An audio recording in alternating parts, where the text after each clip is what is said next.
Hello everyone, welcome to my class. तो आज हम पढ़ने वाले हैं class second Sarangi book Hindi का चैप्टर नंबर 5, जिसका नाम है थातू और मैं। थातू। तो इस कविता में हम देखते हैं, इस कहानी में हम देखते हैं कि थातू कौन है। चलिए तो पढ़ते हैं थातू और मैं अपने दादाजी के साथ रहती हूँ। मैं उन्हें थाता कहती हूँ, लेकिन जब उन पर बहुत प्यार आता है तो मैं उन्हें थातू बोलती हूँ। तो इसमें हमें थातू जो नाम है वो किसके हैं, जो ये लड़की है उसके दादाजी को ये थाता कहती है, और जब उन पर बहुत प्यार आता है तो उनसे क्या कहती है, थातू। तो इस लड़की के जो दादाजी है उनका नाम क्या है, ये उससे प्यार से बोलती है थातू।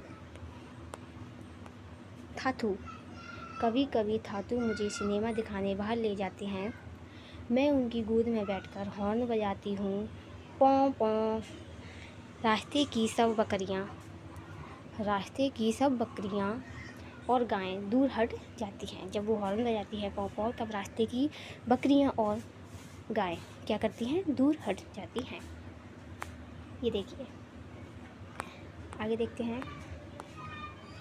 थातू क्यों ना हम चांद पर चले। ये लड़की कहती है अपने दादाजी से, थातू क्यों ना हम चांद पर चले। मैं पूछती हूँ। वे सिर हिलाकर हंस देते हैं। थाता के दांत नहीं हैं। जब वे हंसते हैं तो एक गुलाबी सी दीवार दिखाई देती है और फिर एक गुलाबी सी गुफा। जब बारिश होती है तो थाता खिड़की के बाहर इशारा करते हैं और कहते हैं, देखो बरसात हो रही है, चलो बाहर चले। थातू और मैं हमेशा कुछ अलग करते हैं। समुद्र तट पर जाते हैं। ऊंची नीली लहरें मेरे चारों तरफ उड़ती गिरती हैं। ऊंची लहरें क्या होती हैं, ऊंची जो लहरें होती हैं वो उसके चारों तरफ उड़ती और गिरती हैं। चांद हमारे साथ साथ चलता है और हवाएं सीटी बजाती हैं। मछलियाँ थातू और मुझे ढूंढती हुई आती हैं। मेरी उंगलियां कुतरती हैं और मुझे खेलने बुलाती हैं। हम दौड़ने लगते हैं और कलाबाजियाँ खाते हैं।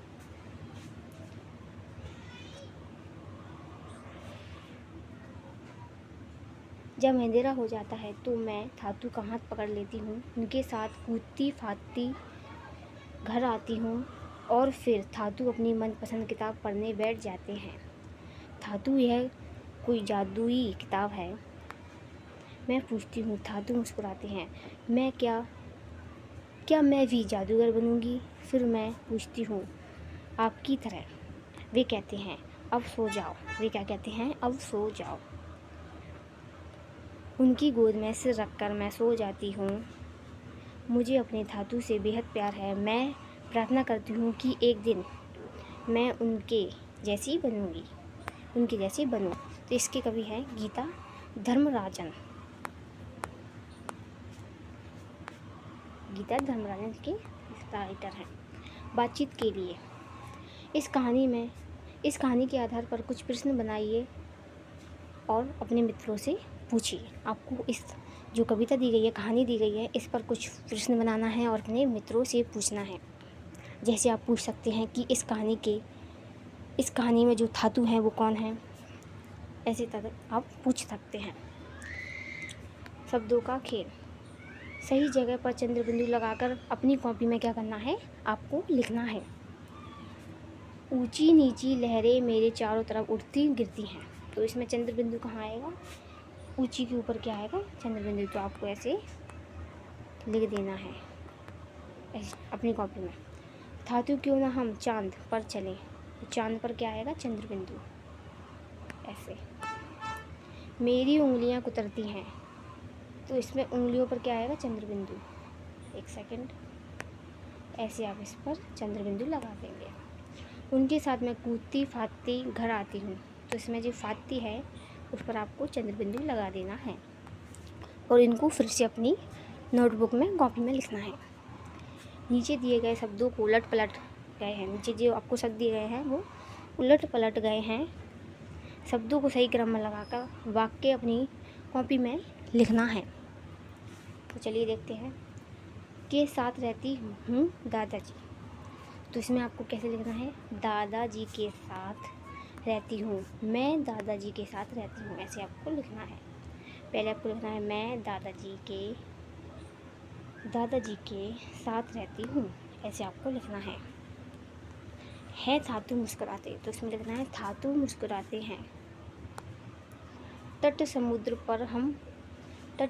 जाते पर हम हैं, तो हम समुद्र तट पर जाते हैं, ऐसे आपको ये लिखना है। मैं कहती थाता उन्हें, मैं उन्हें थाता कहती हूँ, इसको आपको ऐसे सही करके लिखना है। झटपट कहिए फूफा के फुग्गा पर फिर मिला फलहारी फाफड़ा, कैसे आपको जल्दी जल्दी बोलना है, फूफा के फुग्गा पर फिर मिला फलहारी फाफड़ा, आपको ये जल्दी जल्दी बोलना है।